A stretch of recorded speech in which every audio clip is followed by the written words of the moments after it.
Hello friends, moms रसोई में आपका स्वागत है। आज हम पार्टी की तैयारी करेंगे। अब दिसंबर महीना है और हम लोग मार्च महीने से लॉकडाउन में फंसे हुए हैं और कोरोना बहुत हमें मुश्किल में डाल दिया है, तो हम लोग घर में ही रहे हैं। मगर हमारा श्रावण महीना ख़त्म हो गया, गणपति आ गया, नवरात्रा आ गई, दसरा, दिवाली, मगर ये कोरोना तो नाम ही नहीं ले रहा है जाने का। तो अब हम घर पे ही बैठ के पार्टी करेंगे। आज हम बनाएंगे रॉक पिज़्ज़ा। तो देखिए हमें उसे किस तरह से बनाना है। तो उसके लिए सबसे पहले लगने वाला है हमें 2 छोटे चम्मच ड्राई ईस्ट, 2 छोटे चम्मच शक्कर और आधा कप पानी। तो अब हम इस पानी को थोड़ा सा गुनगुना करेंगे और फिर इसमें हम ये सब मिक्स करेंगे। हमें पानी को इतना ही गुनगुना करना है जितना कि हम अपनी उंगली डुबोकर रख सकते हैं। तो ये बराबर गर्म है, नहीं तो फिर क्या होता है कि ईस्ट एक्टिवेट नहीं होता है। अब हम शक्कर को घोल लेंगे।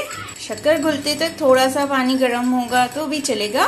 बस आप जब ईस्ट डालें तो आप पानी टेम्परेचर एग्जैक्ट होना चाहिए। शक्कर देखिए थोड़ी घुल गई है। अब हम ईस्ट डाल देंगे। ईस्ट डालते टाइम चम्मच नहीं रखें, नहीं तो वो चम्मच को चिपक जाता है। और अब हम इसे ढककर रख देंगे। अब हम डो बनाने के लिए एक बड़ा बाउल ले लेंगे और 1 कप हमने गेहूं का आटा लिया है और 1 कप मैदा लिया है। अगर आपको मैदा चाहिए तो 2 कप मैदा ले लीजिए, या फिर आप 2 कप गेहूं का आटा भी ले सकते हैं। मगर अभी हम पार्टी टाइम है तो फिर मैंने थोड़ा सा मिक्सिंग कर लिया है। 1 कप मैदा और 1 कप गेहूं का आटा। ये जो ऑर्गेनो है वो ½ टीस्पून ऑर्गेनो है। गार्लिक है 1 टेबलस्पून, ½ टीस्पून नमक है। और नमक जो अभी मैं बता रही हूँ डो बनाने के लिए वो उतना ही डालें, इसे कम ज्यादा नहीं करें, नहीं तो फिर ईस्ट जो होता है वो नमक से उसका जो फर्मेंटेशन होता है वो कम हो जाता है। इसीलिए एग्जैक्ट प्रपोर्शन में आप नमक डालें। ये टाटा नमक है, आप जो भी यूज करते हैं वो ½ टीस्पून या थोड़ा सा कम डालें। और चिली फ्लेक्स है ½ टीस्पून। तो हम एक बाउल ले लेंगे बड़ा। हमने बाउल में दोनों आटे मिक्स कर लिए हैं। अब इसमें मिक्स हर्ब्स डाल देंगे, लहसुन डाल देंगे, नमक डाल देंगे और चिली फ्लेक्स। इसे अच्छी तरह से मिक्स कर लीजिए। पिज्जा, ब्रेड, केक बनाते टाइम मेजरमेंट्स बिल्कुल परफेक्ट होना चाहिए दोस्तों, कम ज्यादा बिल्कुल नहीं करें। आप मेरी जो इंग्रेडिएंट्स हैं मैं डिस्क्रिप्शन बॉक्स में लिख दूंगी, तो आप वो उसमें से भी नोट कर सकते हैं। ये जो इंग्रेडिएंट्स हैं हमें इसे अच्छी तरह से मिक्स करना है, बिल्कुल थॉरली मिक्स करना है। नमक सब जगह फैलना चाहिए आपका। और अब देखिए हमारा एक्टिव हो गया है ईस्ट। अब बिल्कुल इस तरह से करेंगे तो इस तरह से ये एक्टिव फूलेगा। अगर आपका एक्टिव नहीं फूला है तो आपको यूज नहीं करना है। वो पानी आप पराठा वगैरह बनाने के लिए ले लें और फिर से एक्टिवेट करें। इस तरह से ही डबल होना चाहिए आपका ईस्ट। हम इसमें 10 से 15 मिनट लगते हैं इसे। आप जब तक मैदा और आटा निकालते तक आपका ईस्ट एक्टिवेट हो जाता है। इसीलिए सबसे पहले हमें ईस्ट को एक्टिवेट करने के लिए रखना है। हम इसे अच्छी तरह से मिक्स करेंगे और पानी भी जो मैंने बोला है उतना ही गिन के डालें बिल्कुल। अगर नहीं तो फिर आपका डो है वो बहुत स्टिकी हो जाएगा और आपको फिर वो बनाने में मजा नहीं आएगा। अब हम इसमें 1/4 कप पानी डालेंगे। हमें देखिए इस तरह से हमारा हो गया है। 1/4 कप मैंने पानी डाला और 1 टेबलस्पून और ½ टेबलस्पून इस तरह से पानी डाल के इसे इस तरह नरम बनाना है हमें आटा। बिल्कुल बहुत स्टिकी नहीं होना चाहिए और बहुत सूखा भी नहीं होना चाहिए। तो आपका ईस्ट एक्टिवेट होने के लिए फिर उसमें बराबर मेजरमेंट होना चाहिए पानी का। अब हम इसे 5 मिनट गूंथ लेंगे अच्छी तरह से। अब हमने इसमें बटर डाल दिया है और बटर बिल्कुल रूम टेम्परेचर पे इतना सॉफ्ट होना चाहिए, बिल्कुल ठंडा नहीं ले, क्योंकि अभी हमारा वेदर यहाँ का ठंडा है। तो इस ईस्ट बिल्कुल आपका एक्टिवेट अच्छी तरह से होना चाहिए इसीलिए, और ये चिकनाहट देगा। तो अब हम इसे अच्छी तरह से और 5 मिनट गूंथ लें। मैंने 1 टेबलस्पून बटर डाला था। पूरा बटर अच्छी तरह से इसमें मिक्सअप हो गया है और ये देखिए मेरा हाथ भी क्लीन हो गया है और ये बाउल भी क्लीन है। तो इस तरह से आपका डो होना चाहिए, बिल्कुल सॉफ्ट और बिल्कुल स्टिकी भी नहीं होना चाहिए। अब हम इसे अच्छी तरह से ढक के 1 घंटा या 1.5 घंटे तक रख देंगे। थोड़ा ठंड के दिन है तो हमें देखना आपका डो डबल होने तक आप इसे रेस्ट करें। कम से कम 1 से 1.5 घंटा लगेगा। हमने इसे ढक के, और अभी ठंड है तो आप एक और थोड़ा सा इसे किचन नैपकिन से ढक के थोड़ा सा वार्म प्लेस जहाँ पे भी आपके घर में हो वहाँ पे इसे रख दीजिए। थोड़ा सी गर्माहट में इसे रखिए, गैस पे नहीं रखना है डायरेक्ट, बस थोड़ा सा कहीं पे भी आपका गर्म कोना हो घर का उसमें उधर रख दीजिए किचन में।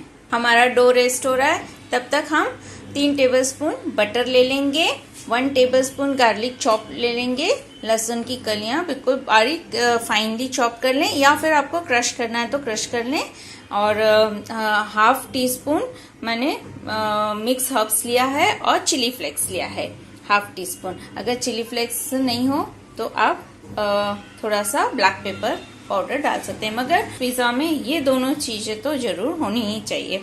और मुझे आज बेसिल की लीव्स मिल गई थी ताजी, तो मैंने बेसिल लीफ ली है। अगर ये आपके पास नहीं हो तो आप कोरिएंडर लीव्स डाल सकते हैं, मतलब धनिया डाल सकते हैं इसमें।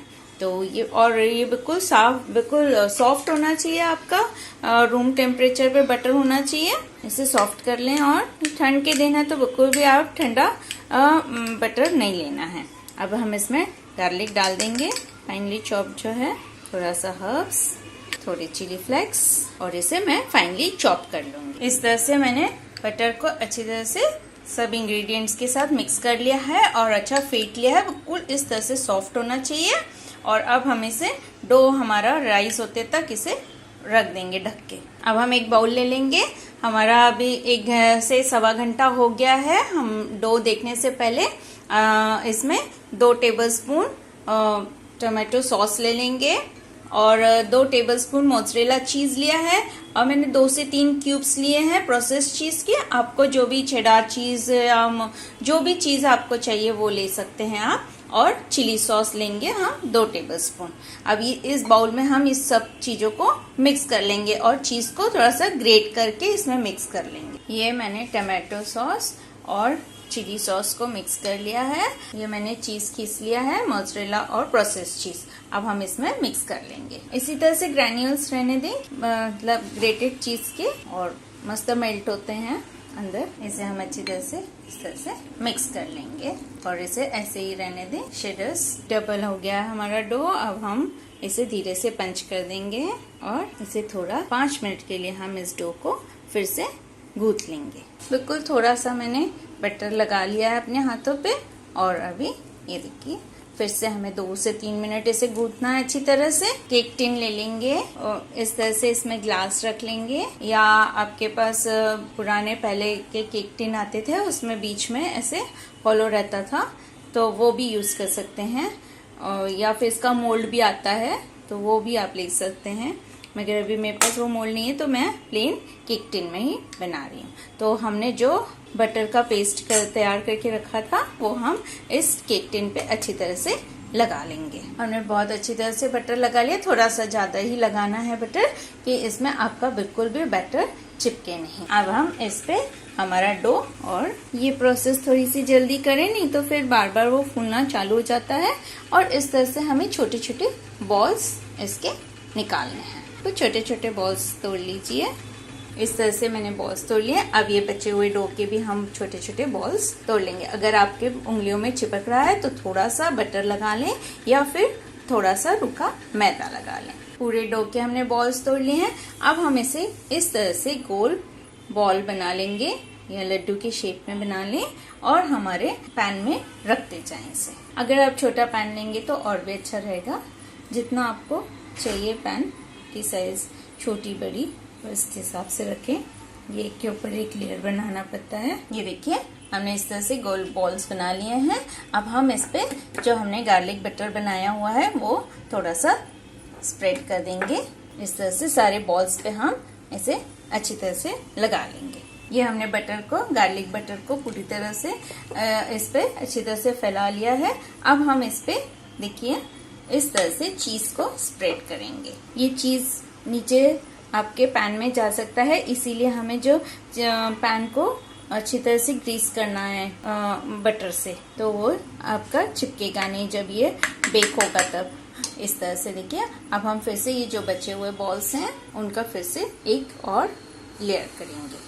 इस तरह से गोल बॉल्स बना लें। ये अब हम इसके ऊपर रेंडमली इस तरह से बॉल्स को अरेंज कर देंगे। दूसरी लेयर, हमने दूसरी लेयर को बिछा लिया है। अब इस पे जो हमने गार्लिक बटर तैयार किया है वो भी इसके ऊपर फिर से हम लगा लेंगे। बहुत अच्छी तरह से लगाइए कि वो चिपकना नहीं चाहिए। जब बेक हो जाए ना तो हमें इसी तरह से बॉल्स रहने चाहिए हमारे, इसीलिए हमें इसे बटर लगाना है। अब हम फिर से इसके ऊपर हमारा मोज़रेला चीज स्प्रेड कर देंगे। इस तरह से हमें पूरे लेयर्स, जितने आपके पास जो बचा है उतने से पूरे लेयर्स एक के ऊपर एक अच्छी तरह से लगा लेना है। और अब हम इसे 30 मिनट के लिए फिर से ढक के रखेंगे प्रूफिंग के लिए। और जो भी टाइम से आप ये प्रोसेस पूरी होने के बाद आप 15 मिनट्स बाद आपका ओवन प्री हीट के लिए रख दीजिए। 10 to 15 मिनट्स प्री हीट करने के लिए लगेंगे, या हमें आधा घंटा रेस्ट करने के लिए रखना है। अब 30 मिनट हो गए हैं, हम देखते हैं किस तरह से हमारा, देखिए वाओ कितना मस्त हमारा डो फूल के फिर से हमारा पूरा केक टिन भर गया है। अब हमने ओवन प्रीहीट करने के लिए रख दिया है। अब हम इसे 25 मिनट से आधा घंटा तक पकने देंगे 180 डिग्री पे। 20 मिनट के बाद एक बार चेक कर लीजिए टूथपिक से। चलिए फिर हम इसे अब ओवन में रखते हैं। 30 मिनट हो गए हैं, हमने ओवन बंद करके 5 मिनट ओवन में ही रहने दिया था। अब ये देखिए हमारा पूरा अच्छी तरह से बन गया है पिज्जा। और अब हम इसे, थोड़ा सा गर्म है तब तक हम इसे बटर लगा लेंगे। जो हमने गार्लिक बटर तैयार किया था वो थोड़ा सा बचा हुआ है, वही लगा रही हूँ मैं। अब इसे हम 5 मिनट और ठंडा होने देंगे। बहुत ज्यादा ठंडा नहीं होने देना है, थोड़ा सा गर्म है तभी हमें इसे निकालना, नहीं तो फिर ये नीचे से इसमें गीलापन आके वो हमारे पैन को फिर से चिपक सकता है, मॉइस्चर पकड़ सकता है। इसीलिए हमें इसे थोड़ा सा तुरंत गर्म होते ही निकालना है। मस्त बना है हमारा रॉक पिज्जा।